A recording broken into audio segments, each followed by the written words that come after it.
Good morning. Nayan academy के online platform में आप लोग का एक बार पुनः स्वागत है।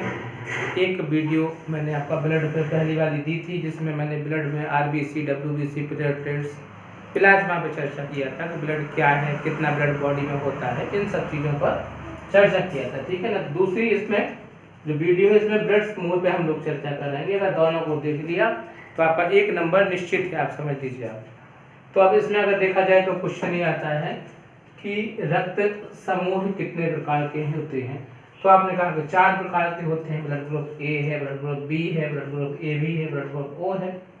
और जो बहुत बेसिक क्वेश्चन आते हैं वो ये आते हैं कि क्या सर्वदाता कौन है, सर्वग्राही कौन है। तो आपने कहा ओ जो होता है वो सर्वदाता है, यूनिवर्सल डोनर है, और ए भी सर्वग्राही है, यूनिवर्सल रिसीवर। तो बहरहाल आप ये समझिए कि जो ब्लड ग्रुप की जो खोज की गई थी वो किसके द्वारा, कार्ल लैंडस्टीनर के द्वारा की गई थी। ठीक है ना।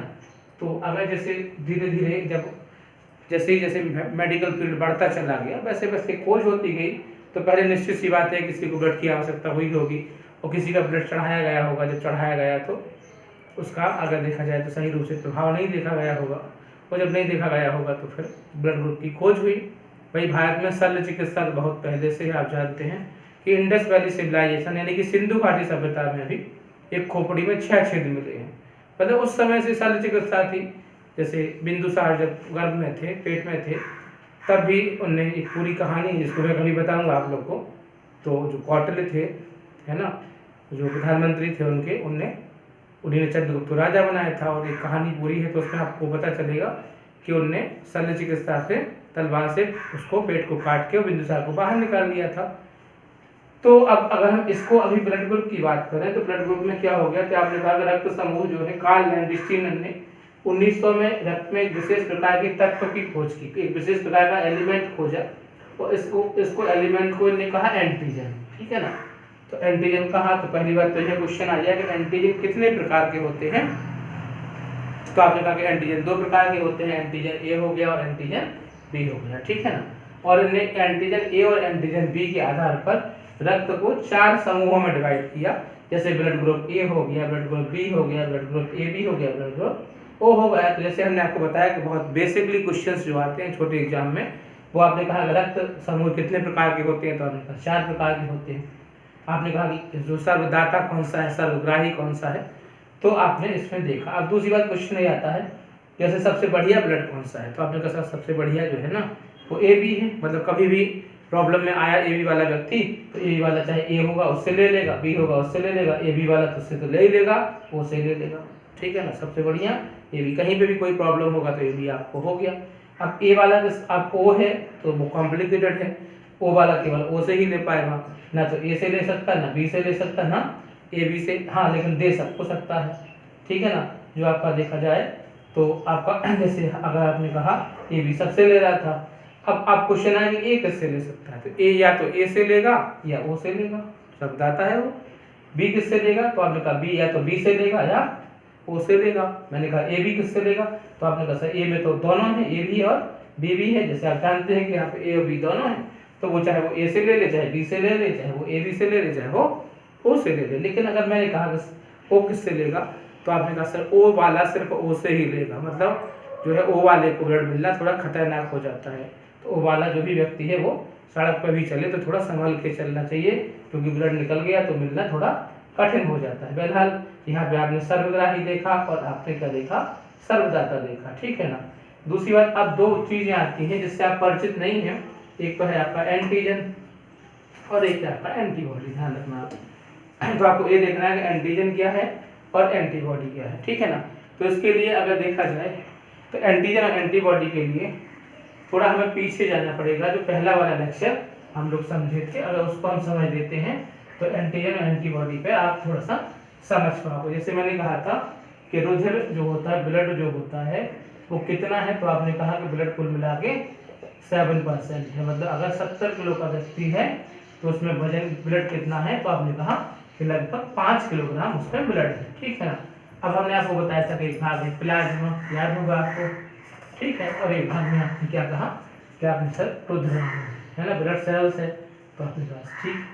तो मैंने कहा था कि प्लाज्मा लगभग कितना है, तो लगभग 60% मान लेते हैं, और रुधिराणु कितना है, तो आपने कहा सर 40% इसको मान लेते हैं। ठीक, अब प्लाज्मा की बात करें तो प्लाज्मा में क्या है, तो आपने कहा सर प्लाज्मा में है जल, और जल की मात्रा कितना है, तो आपने कहा सर 92%, मतलब कहा जाए तो जल ही जल है। प्रोटीन जो है ना वो 7% है, और इसके बाद में अन्य जो खनिज है वो कितना है, तो आपने कहा 1% है। ठीक है ना, प्रोटीन में हमने आपको बताया था कि 4 प्रकार के प्रोटीन है, जिसमें प्रोथार्मिन है, फाइब्रिनोजन है, एल्ब्यूमिन है, ग्लोब्यूलिन है। इसी प्रकार से अगर हम रुधिराणु की बात करें तो आपने कहा सर आरबीसी है, इस पर भी मैंने पूरा वीडियो आपको दिया, डब्ल्यूबीसी है, और आपने कहा कि प्लेटलेट्स है। ठीक है ना, प्लेटलेट्स। तो आप देखिए यहाँ पे एक बात आपको देखना है, आप सोच रहे होंगे सर ने तो पहले पढ़ा दिया हमको, अब इसको दोबारा पढ़ाने की आवश्यकता क्यों महसूस हो रही है, इसलिए हो रही है कि आप ये तो जान गए कि ब्लड ग्रुप 4 प्रकार के हैं, ये भी जान गए कि सर्वदाता कौन है और सर्वग्राही कौन है, लेकिन आप ये नहीं जानते आप एंटीजन क्या है और एंटीबॉडी क्या है। तो जो ब्लड है, मैंने कहा था कि ब्लड एक बस है, और बस में एक कंपार्टमेंट में प्लाज्मा बैठा है, दूसरे कंपार्टमेंट में ब्लड सेल्स हैं। बस को चलाने वाला हार्ट है, पूरी बॉडी में जो ब्लड है वो दौड़ता रहता है, और कुछ सवारियाँ उतरती हैं, कुछ सवारियाँ चढ़ती रहती हैं।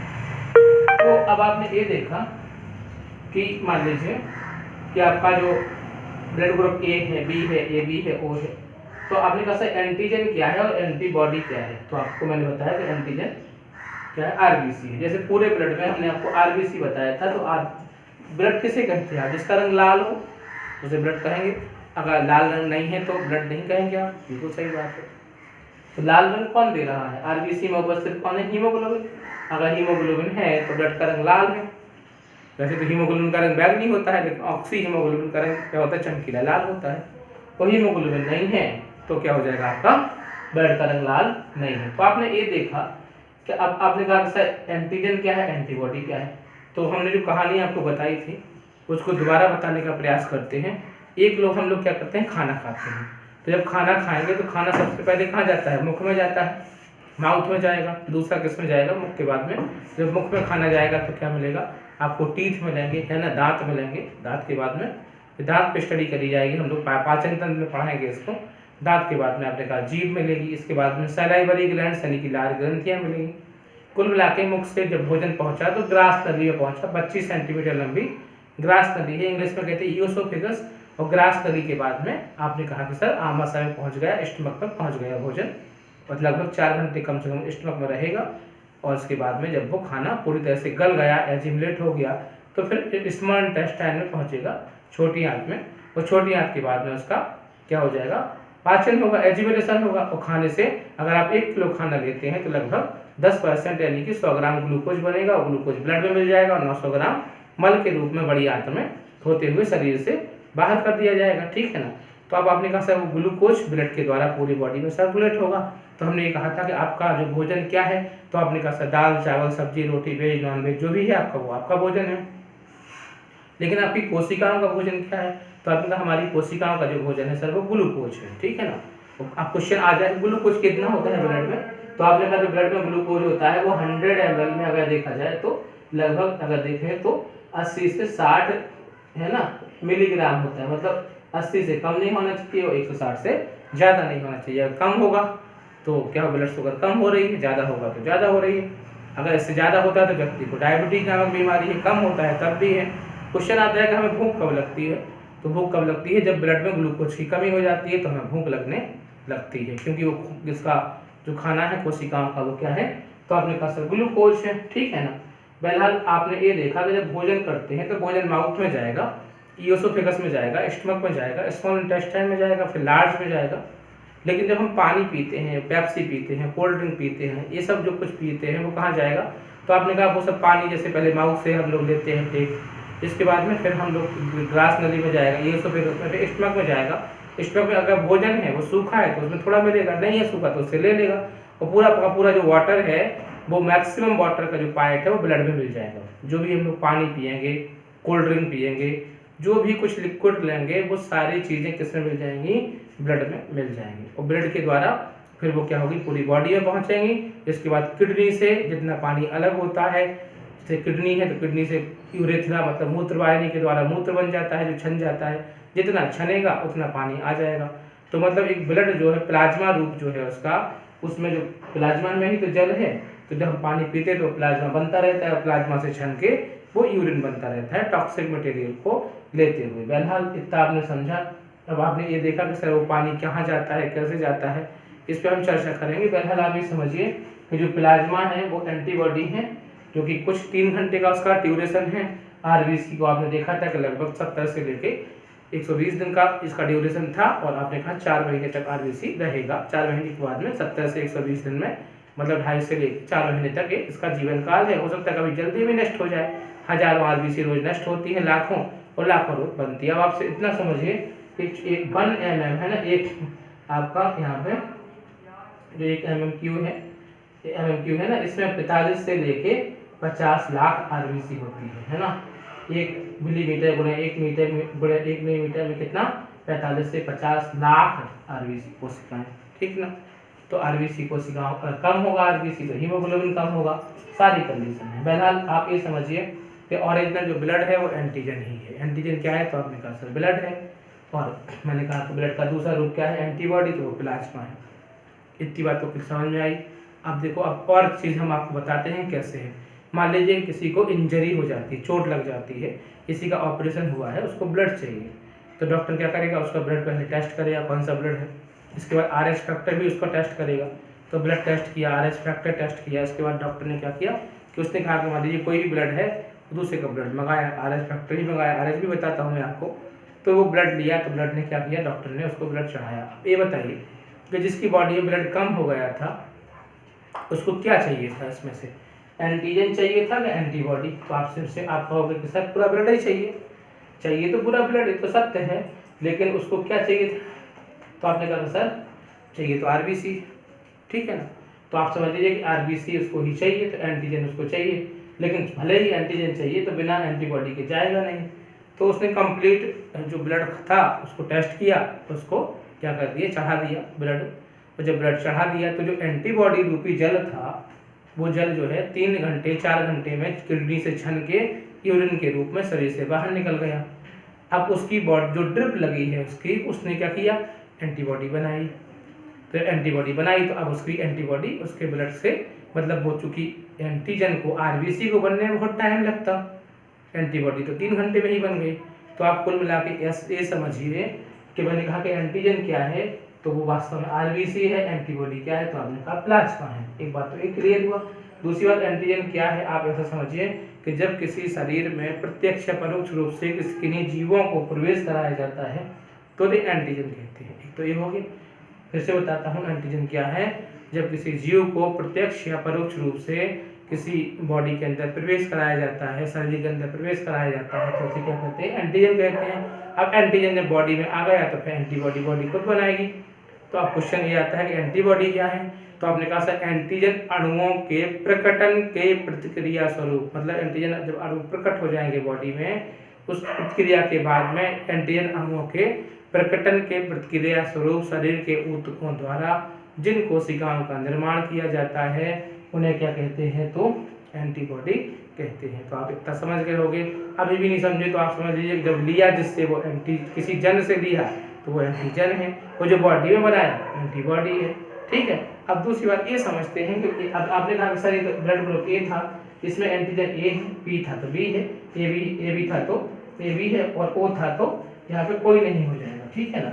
इसका ओ का मतलब कोई नहीं, ठीक है ना, ए आपका कोई नहीं। तो ए के साथ ए होगा, बी के साथ बी हो गया, ए बी के साथ आपका देखा जाए तो ए बी हो गया, उसके साथ कोई नहीं। लेकिन एंटीबॉडी में क्या होगी, ए के साथ स्मॉल बी है, बी के साथ स्मॉल ए है, और ए बी के साथ क्या हो जाएगा, कोई नहीं है, और ए बी कोई नहीं के साथ, मतलब सीधी सी बात है कि आपने कहा कि सर अगर हम क्रॉस मल्टीप्लिकेशन भी करते हैं तो आ जाएगा। अब ए के साथ ए क्यों नहीं है, जैसे ब्लड किसी ने को ए वाले को बी चढ़ा दिया, सॉरी, तो उसका दोनों का ए टैली हो गया, उसकी कोशिकाएं चिपक जाएंगी, मतलब अभिश्लेषित हो जाएंगी, या इंग्लिश में कहेंगे एग्रेडेबल हो जाएंगे। कोशिकाएं चिपक जाएंगी तो ब्लड सर्कुलेट होना बंद हो जाएगा, ब्लड नहीं चलेगा तो व्यक्ति की मृत्यु हो जाएगी, ठीक है ना। तो इस तरह डॉक्टर जब भी आपको ब्लड डोनेट करेगा तो पूरी तरह से एंटीजन को और एंटीबॉडी को देख के करेगा। तो दैट मीन्स आप समझिए कि जो आपका एंटीजन है वो उसमें आरबीसी है, और एंटीबॉडी है उसमें क्या है, आपका प्लाज्मा है, ठीक है ना। बाकी जो क्वेश्चन बेसिक आते हैं तो वही है कि सर्वदाता कौन सा है, सर्वग्राही कौन सा है, कार्ल लैंडस्टीनर कौन है।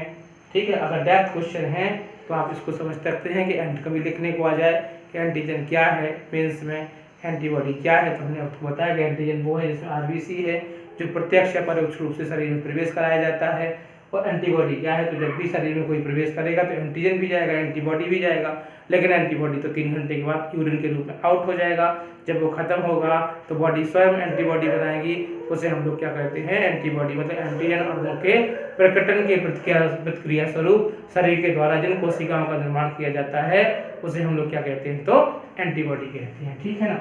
अब ये तो हो गया एक फेज वाला पार्ट। अगर हम इसको और देखें आगे चल के,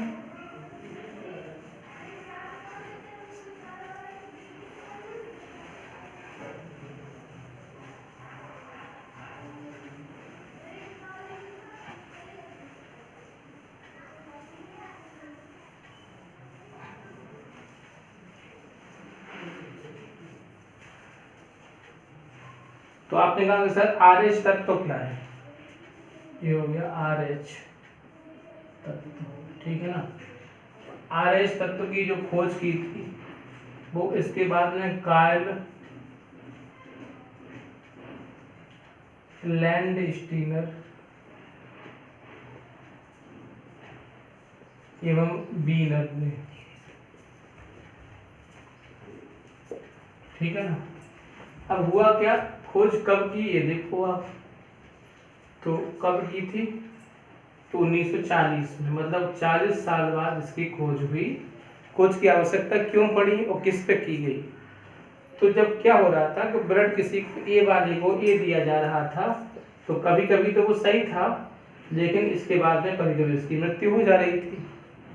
तो आपने कहा सर दोनों में ए है, फिर भी वो व्यक्ति क्या हो रहा है, उसकी डेथ हो जा रही है, कुछ ना कुछ तो यहाँ पे प्रॉब्लम्स है। तो 40 साल में के बाद में तमाम रिसर्च के बाद में एक बंदर था, उस पर खोज की गई। तो बंदर का नाम था रहीसर। क्या नाम था, रहीसर। तो रहीसर के नाम पे ही उसका नाम क्या पड़ा, RH। ठीक है, आर से क्या हो गया, रा और हा, रहीसर का नाम एलिमेंट्स पड़ा। तो आपने कहा सर RH तत्व तो क्या है, ये तो ठीक है, ये खोज की कार्ल लैंडस्टीनर ने की और वीनर ने की 1940 में की, लेकिन है क्या। तो आपने कहा कि सर जैसे कि अभी जो ब्लड था हम लोगों ने पढ़ा था कि आपका ब्लड ग्रुप ए है, ब्लड ग्रुप बी है, ब्लड ग्रुप AB है, ब्लड ग्रुप O है। तो आपने सुना होगा कि आप जब CBC कराते हैं तो किसी का A पॉजिटिव है, किसी का AB पॉजिटिव है, किसी का AB पॉजिटिव है, O पॉजिटिव है। ये आपने कहा A है, यहाँ B है, यहाँ पे AB है, और यहाँ पे O है, किसी का A नेगेटिव है, B नेगेटिव है, AB नेगेटिव है और O नेगेटिव है। ठीक है ना, एक नई बात आ गई। अब प्रॉब्लम यहाँ पे क्या आ गई, प्रॉब्लम यहाँ पे ये आ गई कि जब किसी को ब्लड चढ़ाते हैं, जैसे आपने कहा 1 यूनिट ब्लड चढ़ा, तो 1 यूनिट का मतलब 450 ml होता है, ध्यान रखना। तो अगर ब्लड चढ़ेगा तो ब्लड चढ़ने में, अब आपने पहले आप नहीं जानते थे कि ये क्या है और ये क्या है, तो ए वाले को ए को चढ़ाया तो हो सकता है कि वो सही हो जाए, नहीं तो हो सकता है कि वो ठीक डेथ हो जाए। अब क्या हुआ, अब ए वाला, अब ये समझ गए कि भैया ए वाला ए प्लस वाला है, ए वाला माइनस वाला है। अब ए वाला ए को चढ़ाया, तो अब देखो अगर कम ब्लड चढ़ा, 1 यूनिट ब्लड चढ़ा, तो पहली बार में क्या हो रहा है, कुछ नहीं हो रहा, पहली बार में प्रॉब्लम क्रिएट नहीं हो रही है। लेकिन जब दूसरी बार में इसको चढ़ाते हैं तो इसकी कोशिकाएं चिपक जाएंगी, अब विसर्जित हो जाएंगी, और जो व्यक्ति है उसकी मृत्यु हो जाएगी। ध्यान रखना, अगर RH प्लस वाला ब्लड RH माइनस वाले ब्लड वाले व्यक्ति को चढ़ा दिया जाए, या RH माइनस वाला जो ब्लड है वो RH प्लस वाले व्यक्ति को चढ़ा दिया जाए, तो पहली बार में मात्रा कम है तो कोई ज़्यादा अंतर नहीं आएगा, लेकिन दोबारा अगर ऐसा काम किया जाएगा तो उसकी कोशिकाएं अभिसंरचित हो जाएंगी, एग्रेडेबल हो जाएंगी और उसकी मृत्यु हो जाएगी। ये तो आपको एक बार समझ में आया, मतलब कि ब्लड चढ़ाने के पहले हमें RH तत्व की खोज करना आवश्यक है। दूसरी बात, यहाँ पे एक फैक्टर और भी बनता है, और क्या बनता है कि अगर माता का जो ब्लड है ना, जो माता है उसका ब्लड क्या है, R नेगेटिव मान लीजिए, और जो पिता है उसका ब्लड क्या है, पॉजिटिव है। ठीक है, माता को नेगेटिव होना जरूरी है। अगर पिता का ब्लड पॉजिटिव है, माता का ब्लड नेगेटिव है, तो आपने कहा कि जो माता है उसका संतान तो माता से ही होगी, तो उसका पहला संतान तो हो जाएगा। मेडिकल फील्ड क्या कहता है कि पहले संतान में कोई प्रॉब्लम नहीं है, लेकिन जो इसके बाद के होने वाली संतानें हैं वो या तो गर्भ में ही समाप्त हो जाएंगी या जन्म के तुरंत बाद। इस बीमारी को क्या कहते हैं? एरिथ्रोब्लास्टोसिस।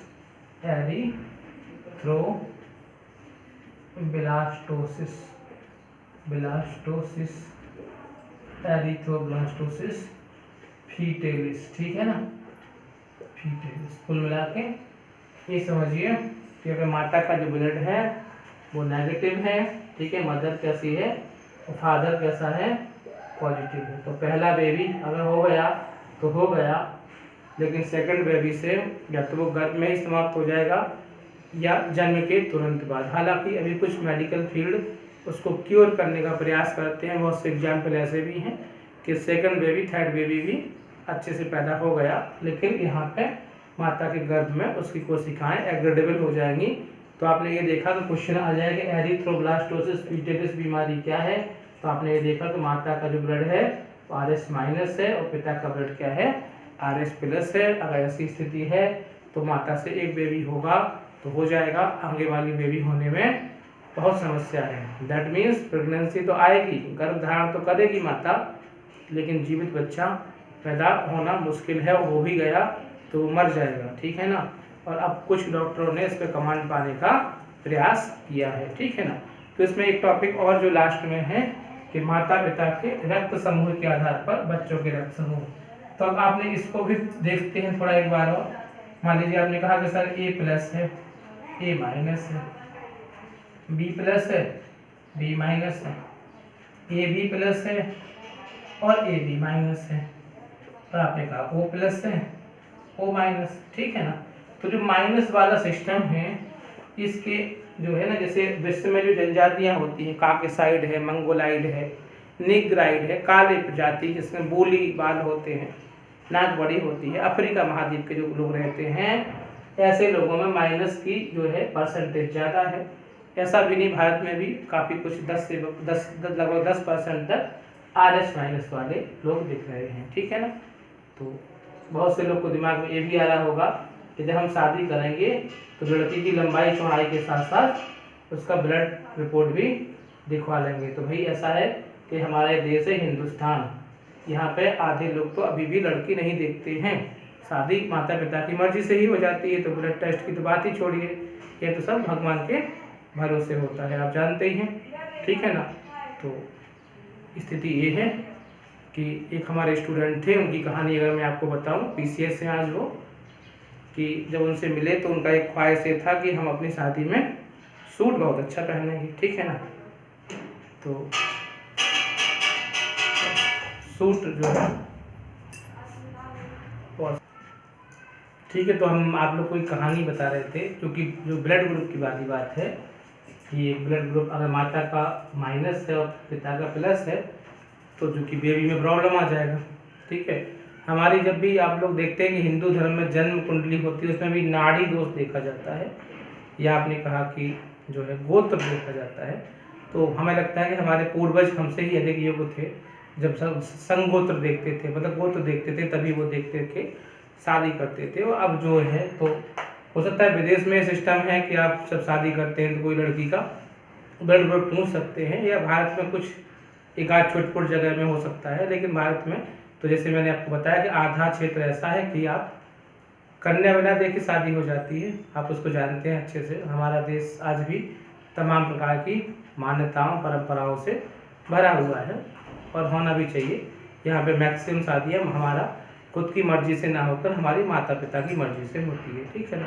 तो एक हमारा जो छात्र हैं PCS हैं आज, वो क्या था कि उन्होंने कहा कि सर हमारी ज़िंदगी से ख्वाहिश ये रही कि हम अपनी शादी में बहुत बढ़िया सूट पहनेंगे, और तैयारी की उनने। इसके बाद में फिर वो उनका सिलेक्शन हुआ, PDO की पोस्ट में है। तो बोले सर जब हम सिलेक्ट हो गए, सब कुछ हो गया, तो हमारे कज़न की शादी थी, तो कज़न की शादी में हम बारात में गए। तो ऐसा होता ही है कि बारात में सब बड़े फैमिली के होते हैं, तो फैमिली में तो ऐसा नहीं है कि आप भैया DM है, SDM है, BDO है, तो बड़ा आपका वो है, शादी है तो शादी है, पिताजी भी गए, सब लोग गए। तो बोले सब जब जयमाल हो गई, सब कुछ हो गया, तो हम क्या करते हैं वहाँ पे जयमाल के बाद में, तो हमने क्या किया, कहीं पे पकड़ के अपना गद्दा बद्दा वहाँ पे सो गए। ठीक है। अब बोले 12 बजे का टाइम था, तो 12 बजे हमारा एक भाई दूसरा था चचेरा, वो आके पीछे से एक लात मारा कि उठ। बोले क्या करना है, बोले क्या करना है, तुमको शादी करना है। बोले शादी करना है, शादी तो भैया की है, हमको शादी कहाँ से करना है। बोले तुम्हारे जो भैया कजन वाले हैं वो भाग गए, इसलिए तुमको शादी करना है, और तुम्हारे जो है ना पिताजी का हुक्म है, नहीं तो 10 नंबर का जूता है पीछे से। बोले हम उठे, वहाँ पे गए, क्योंकि हमारे पास सूट तो था नहीं, तब भी सूट नहीं था जब हम सेलेक्ट हो गए थे, बारात में ऐसे ही चले गए थे। तो बोले हम बिना ही सूट के जाके, हमको भावर में बिठा दिया गया, हमारी शादी हुई, आज पत्नी है, 2 बच्चे हैं और सुखी हैं। लेकिन बस बात एक बात ये थी कि हमारा शादी में हम सूट नहीं पहन पाए। तो होता क्या है कि हमारे यहाँ पे जो विवाह होता है वो हमारी मर्जी से नहीं, हमारे माता पिता की मर्जी से होता है। तो आप ये नहीं पूछ सकते हैं कि आपका ब्लड ग्रुप क्या है कि कैसा है। ठीक है, आप लोग समझदार हैं, समझ गए होंगे।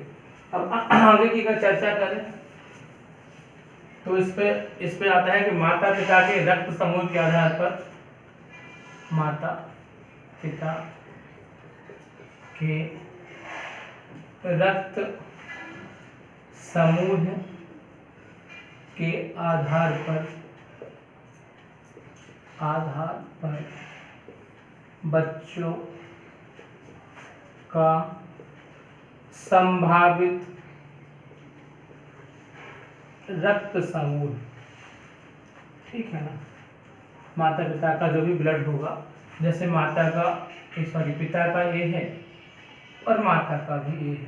ठीक है, पिता का ए है, माता का बी, ये किसी का भी मान लीजिए, तो ए बी इसी प्रकार से फिर मतलब एक के साथ में ए है, एक के साथ बी है, एक के साथ ए बी है, एक के साथ में ओ है।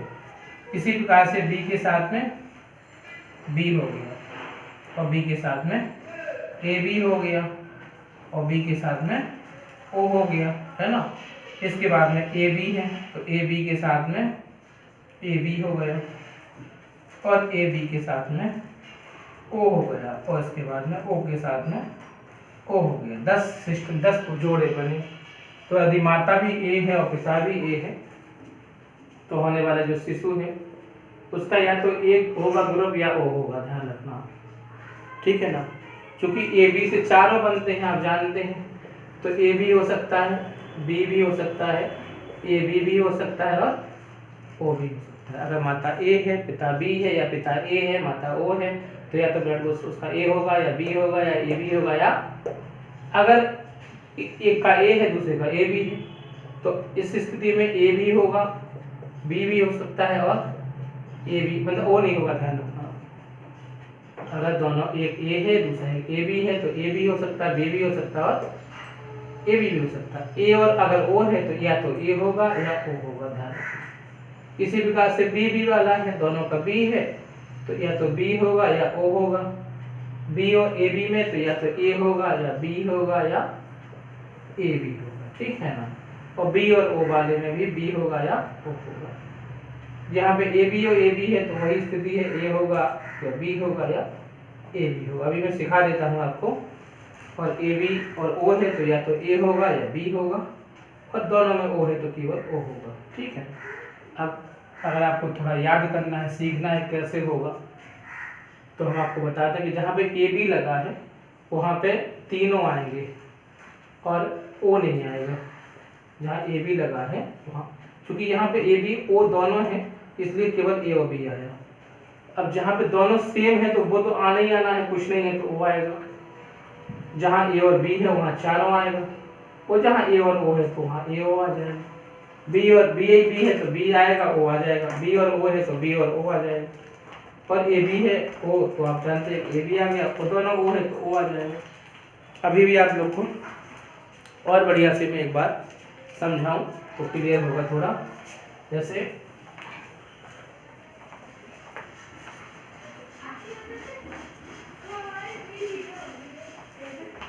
आपको क्या करना है कि पहले ए को 4 बार लिखना है। ए हो गया, ए हो गया, ए हो गया, ए। तो ए में 1 का गुणा, ए में बी का गुणा, ए में ए बी का गुणा और ए में ओ का गुणा, चारों का हो गया ना। इसके बाद अब बी को लिखना है 3 बार। तो बी को जब 3 बार लिखेंगे तो बी में बी का गुणा, अब बी में ए का इसलिए नहीं कि हो चुका है यहाँ, तो बी में ए बी का गुणा और बी में ओ का गुणा।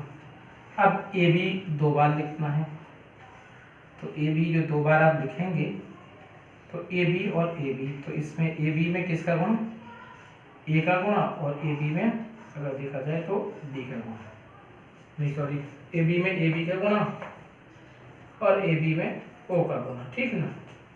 अब इसके बाद बचा ओ, तो ओ में ओ का गुणा, मतलब कि जब पहले जोड़े में 4 है, फिर इसके बाद में 3 है, फिर इसके बाद में 2 है, फिर इसके बाद 1 है, ठीक है। तो जब दोनों ए हैं तो ए तो होना ही होना है, कोई दिक्कत नहीं है, कुछ नहीं है तो ओ आ जाएगा। ए बी से चारों बने तो आपने कहा ए है, बी है, ए बी है और ओ है। और जहाँ ए बी लगा है मैंने आपको पहले बोला ओ नहीं होगा, तीनों होगा, तो आपने कहा ए है सर, बी है और ए बी। ओ वाला है तो जैसा सेम है वैसा ही होगा, ए और ओ। बी दोनों बी है तो बी तो होना ही है, कुछ नहीं है तो ओ हो जाएगा। ए बी लगा तो मैंने आपको बताया कि ए हो गया, बी हो गया और ए बी हो गया। तो बी और ओ है तो बी हो जाएगा और ओ हो जाएगा। यहाँ पे ए बी लगा तो ए है, बी है और ए बी हो जाएगा। और चूंकि यहाँ पे ए बी तो लगा है तो ए हो जाएगा, बी हो जाएगा। अब ए बी होता लेकिन ओ आ गया तो ए ओ बी वही रह जाएगा और ओ दोनों का माता पिता का, तो बच्चे का भी क्या हो जाएगा, ओ हो जाएगा। ध्यान रखना। अब देखो बात यहाँ पे एक आती है, क्वेश्चन आता है, कई बार क्वेश्चन पूछा भी गया कि माता का ए है, पिता का ए है, दोनों का ए है, तो उसने कहा कि ए होने की संभावना कितने % है। तो आपने कहा कि सर दोनों का ए है तो ए होने की संभावना 50%। ओ होने की संभावना भी कितना, तो आपने कहा 50%। मैंने कहा कि बी होने की संभावना, तो आपने कहा 0%। इसी प्रकार से 4 है तो अगर हमने कहा कि एक का ए है, दूसरे का क्या है, बी है। अब मैंने कहा कि ए होने की संभावना, तो आपने कहा 25%, 4 है चूंकि, बी होने की भी 25%, ए बी होने की भी 25%, ओ होने की भी 25% है ना। 3 है तो आपने कहा 33%, ये आपका 33% में आ जाएगा। लेकिन यहाँ पे ए और ए बी लगा है तो ओ होने की संभावना 0% हो जाएगा। इसी प्रकार से अगर 2 है तो 50%, 3 है तो 33%, 2 और 4 है तो 25%। अब हम दोनों का, माता का भी ओ है, हस्बैंड वाइफ दोनों का ओ है, तो जो बेबी होगा उसका भी क्या होगा, ओ। कितने %? 100% ओ होगा, उसका ध्यान रखना। हाँ, ये बात अलग है कि आपसे पूछ लिया कि ए होने की संभावना तो 0%, बी होने की संभावना तो 0%। तो अब ये जो ब्लड ग्रुप हैं सारे, वो ध्यान रखना एक तरह से ये सब संभावित में है, ठीक है। 100% नहीं, कभी कभी 1-2% रेयर केस में अलग भी हो सकते हैं, लेकिन इससे उसको छोड़िए, आपको इतना स्टडी नहीं करना है। आपको यही स्टडी करना है कि संभावित ब्लड ग्रुप क्या है। तो आज आपने ब्लड ग्रुप के बारे में देखा कि ब्लड ग्रुप क्या है, ठीक है। इन चीज़ों पे आपने फोकस किया ब्लड का। अब अगला जो टॉपिक्स है उसको हम पेशियों तक है, तो हम अगली वीडियो में आपको बताते हैं।